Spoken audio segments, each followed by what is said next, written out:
النهاردة جاية أحذركم من ترند جديد منتشر اليومين دول. خد بالك، لو ابنك أو بنتك بتقعد بالساعات على التيك توك أو روبلوكس أو يوتيوب شورتس، خد بالك من أسماء بدأت تطلع زي الكوابيس: توم توم سهور وباليرينا كابتشينو.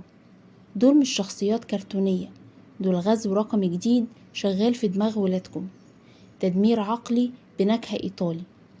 توم توم سهور راجل خشبي بيقول مصطلحات عبارة عن موسيقى مفلترة بتدخل على دماغ طفلك فتدمره، حاجة كده شبه غسيل الدماغ.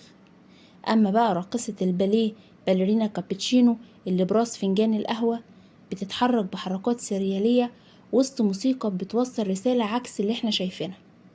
النوع ده من الكرتون معمول بأسلوب بيسرق انتباه الأطفال، والنتيجة قلة تركيز، نوبات عصبية، خوف أو تكرار لمصطلحات غريبة. الخلاصة، ده مش ترند ولا كرتون أطفال، دي حرب نفسية بتحارب عقول الأجيال اللي جاية. راقب المحتوى وافتح عينيك قبل ما دماغ أطفالك تتقفل.